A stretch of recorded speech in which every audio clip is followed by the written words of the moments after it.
Hello student, success coaching classes में आपका स्वागत है। तो आज हम लोग डिस्कस करने वाले हैं क्लास 11 का ज्योग्राफी, जो आपका एग्जाम 26 फरवरी 2026 को होने वाला है। उसके लिए वेरी इंपॉर्टेंट क्वेश्चन आपको बताने वाले हैं। इसी टाइप का क्वेश्चन आपका बोर्ड एग्जाम में पूछा जाएगा और ये हमारा 2025 का मॉडल पेपर है। इसी टाइप का सेम टाइप का सवाल आपका 2026 में पूछा जाएगा, इसलिए वीडियो बहुत ही ज़्यादा इंपॉर्टेंट होने वाला है आपके लिए। तो चलिए हम लोग देखते हैं। सबसे पहला सवाल स्टार्ट करते हैं। अधिवास भूगोल एवं जनसंख्या भूगोल किससे संबंधित है? तो ध्यान रखिएगा, मानव भूगोल से संबंधित है। ये भी क्वेश्चन आपको वेरी इंपॉर्टेंट सवाल है। आगे यदि हम लोग देखते हैं क्वेश्चन में दूसरा क्या बोल रहा है, जो प्रारंभिक वायुमंडल में किस तत्वों की अधिकता में सबसे ज़्यादा वायुमंडल में है? तो याद रखिएगा हमारा ऑप्शन नंबर हो जाएगा ए, हाइड्रोजन और हीलियम हो जाएगा। आगे यदि हम लोग देखते हैं क्वेश्चन में तीसरा क्या बोल रहा है, जो गुटेनबर्ग अशांतत्य किन दो परतों की सीमा को कहते हैं? तो ध्यान रखिएगा आपका मेंटल और क्रोड के सीमा को हम लोग कहते हैं। ठीक है, ये दो तत्व है। आगे यदि हम लोग देखते हैं क्वेश्चन नंबर 4 क्या बोल रहा है, महासागर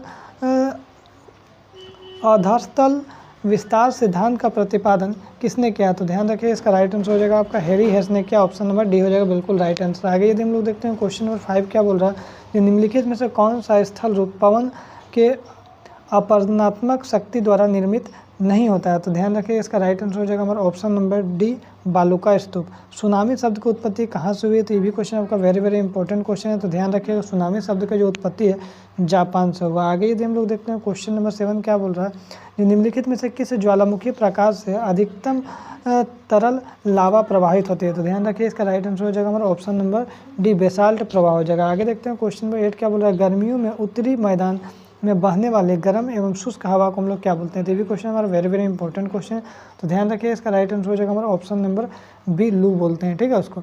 आगे यदि देखते हैं क्वेश्चन नंबर 9 हमारा क्या, हिमालय किस तरह के अवसादों से निर्मित है? तो ध्यान रखिए कौन सा प्रकार का है? तो ध्यान रखिए इसका राइट आंसर हो जाएगा हमारा ऑप्शन नंबर ए, टेथिस सागर हो जाएगा। आगे देखते हैं क्वेश्चन नंबर 10 क्या बोल रहा है, निम्न में से कौन सा हिमनद द्वारा निर्मित निक्षेपित स्थल रूप है? तो ध्यान रखिए इसका राइट आंसर हो जाएगा हमारा ऑप्शन नंबर डी, एस्कर हो जाएगा।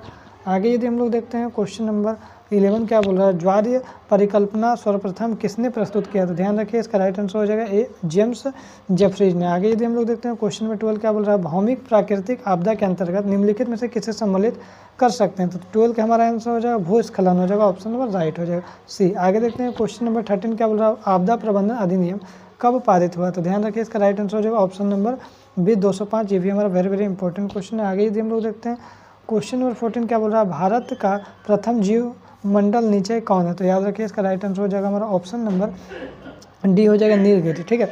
आगे यदि हम लोग देखते हैं क्वेश्चन नंबर 15 क्या बोल रहा है, चंदन किस प्रकार के वंश में पाए जाते हैं? तो ध्यान रखिए इसका राइट आंसर हो जाएगा हमारा ऑप्शन नंबर सी, पर्णपाती वन। जितना भी हमारा वेरी इंपॉर्टेंट क्वेश्चन लिखना है वो सभी बोर्ड एग्जाम में आपका पूछा गया, तो बहुत ही ज़्यादा इंपॉर्टेंट है। ठीक है। आगे देखते हैं निम्नलिखित में से किन पहाड़ियों में चेरापूंजी और मासिन राम स्थित थे? ये भी क्वेश्चन हमारा वेरी इंपॉर्टेंट है, ध्यान रखिएगा। तो इसको मतलब क्या हो जाएगा, ऑप्शन खासी हो जाएगा।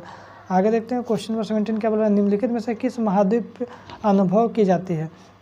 तो ध्यान रखिए इसका राइट आंसर हो जाएगा हमारा ऑप्शन नंबर डी, हरियाणा हो जाएगा। आगे देखते हैं क्वेश्चन नंबर 18 क्या बोल रहा है, इनमें से कौन सा कथन प्रायद्वीप नदी के बारे में सही है? तो ध्यान रखिए इसका राइट आंसर हो जाएगा हमारा ऑप्शन नंबर डी, ए भी सही है, बी भी सही है और सी भी सही है। ठीक है। आगे यदि हम लोग देखते हैं, यह नदियाँ 12 नहीं होती है, सही बात है, सब जितना भी है सब सही होगा। आगे देखते हैं क्वेश्चन 19 क्या बोल रहा है, गांधी सागर बांध किस नदी पर बनाया गया? तो ध्यान रखिए इसका राइट आंसर हो जाएगा आपका चंबल नदी। ये भी क्वेश्चन आपको वेरी इंपॉर्टेंट क्वेश्चन है। आगे देखते हैं क्वेश्चन नंबर 20, ये भी बहुत ज़्यादा इंपॉर्टेंट है, भारत में कोयला उत्पन्न करने वाला संरचना कौन सा है? तो ध्यान रखिए इसका राइट आंसर हो जाएगा हमारा ऑप्शन नंबर ए, धारावाड़ हो जाएगा। आगे देखते हैं क्वेश्चन नंबर 21 क्या बोल रहा है, महाराष्ट्र पश्चिम घाट को किस नाम से जाना जाता है? तो ध्यान रखिए इसका राइट आंसर हो जाएगा ऑप्शन नंबर ए हो जाएगा। आगे देखते हैं क्वेश्चन नंबर 22, हिमालय निम्नलिखित में से किसका उदाहरण है? तो याद रखिए इसका राइट आंसर हो जाएगा हमारा ऑप्शन नंबर ए, नवीन वलित पर्वतमाला हो जाएगा। आगे देखते हैं क्वेश्चन नंबर 23 क्या बोल रहा है, पाक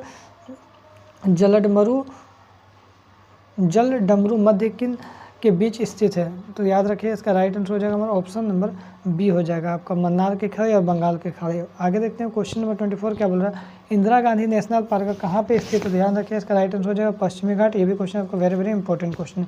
आगे देखते हैं क्वेश्चन नंबर 25 क्या बोल रहा है, तरंगों में जल की गति होती है? तो तरंगों में जल की जो है गति होती है गोलाकार होता है। तो ये भी क्वेश्चन आपको वेरी इंपॉर्टेंट क्वेश्चन है। आगे यदि हम लोग देखते हैं क्वेश्चन नंबर 26 क्या बोल रहा है, सागरीय जल की औसत लवणता कितनी होती है? तो ध्यान रखिए इसका राइट आंसर हो जाएगा हमारा ऑप्शन नंबर बी, 35 हो जाएगा। आगे देखते हैं क्वेश्चन नंबर 27 क्या बोल रहा है, उच्चतम लवणता वाला झील किस देश में स्थित है? ये भी आपका वेरी वेरी इंपॉर्टेंट क्वेश्चन है आपका बोर्ड एग्जाम के लिए। तो क्वेश्चन नंबर सी हो जाएगा तुर्की। आगे देखते हैं क्वेश्चन नंबर 28 क्या बोल रहा है। क्योटो प्रोटोकॉल की उद्घाटना या उद्घोषणा कब की गई थी? तो ध्यान रखिए इसका राइट आंसर हो जाएगा हमारा ऑप्शन नंबर 1997 हो जाएगा। आगे देखते हैं क्वेश्चन नंबर 29 क्या बोल रहा है। निम्नलिखित में से कहाँ सबसे लंबा दिन और रात होता है? तो कहाँ पे होता है? तो ध्यान रखिए इसका राइट आंसर हो जाएगा हमारा ऑप्शन नंबर डी में आपका ध्रुव में होता है। ठीक है, आगे देखते हैं क्वेश्चन नंबर 30 क्या बोल रहा है। संतृप्त वायु किस दिशा में संतृप्त नहीं रहेगी? तो ध्यान रखिए इसका राइट आंसर हो जाएगा हमारा ऑप्शन नंबर सी तापमान के बढ़ने पर। आगे देखते हैं क्वेश्चन नंबर 31 क्या बोल रहे हैं। आगे देखते हैं क्वेश्चन नंबर 31 क्या बोल रहा है। पच्छाद बादल की ऊंचाई औसतन कितनी होती है? ये भी हमारा वेरी वेरी इंपॉर्टेंट क्वेश्चन है। तो ध्यान रखिए ऑप्शन नंबर सी 8000 से 12000 मीटर हो जाएगा। आगे देखते हैं क्वेश्चन नंबर 32 समताप रेखाएं यदि दूर दूर हो तो वैसे क्षेत्र को दाब प्रवणता कैसी होती है? तो ध्यान रखिए इसका राइट आंसर हो जाएगा हमारा ऑप्शन नंबर बी हो जाएगा कम। ठीक है, आगे देखते हैं क्वेश्चन नंबर 33 क्या बोल रहा है। सामान्यतः ऊंचाई के साथ तापमान घट जाता है, इसे हम लोग क्या बोलते हैं? तो ध्यान रखिए इसको राइट आंसर हमारा हो जाएगा सामान्य ह्रास दर हो जाएगा। आगे यदि हम लोग देखते हैं 34 क्या बोल रहा है। किस तिथि को सूर्य मकर रेखा पर लंबवत होता है? तो ध्यान रखिए ये भी क्वेश्चन हमारा वेरी वेरी इंपॉर्टेंट क्वेश्चन है। तो हमारा 22 दिसंबर हो जाएगा। आगे देखते हैं क्वेश्चन नंबर 35 क्या बोल रहा है। पवन चलने पर निम्न में से क्या कारण है? तो याद रखिएगा इसका जो राइट आंसर हो जाएगा हमारा ऑप्शन नंबर डी वायुदाब में भिन्नता हो जाएगा। आगे देखते हैं क्वेश्चन नंबर 36 क्या होता है। भूमिगत जल द्वारा चूना पत्थर प्रदेश में निर्मित निक्षेपातल मार्ग का स्थल रूप कौन सा है? तो याद रखिए इसका राइट आंसर हो जाएगा हमारा ऑप्शन नंबर डी हो जाएगा। आगे देखते हैं क्वेश्चन नंबर 37 क्या बोल रहा है। मालवा और धाव को किस श्रेणी में सम्मिलित किया जाता है? तो ध्यान रखिएगा इसका राइट आंसर हो जाएगा हमारा ऑप्शन नंबर सी तीव्र प्रवाही बृहद संचलन।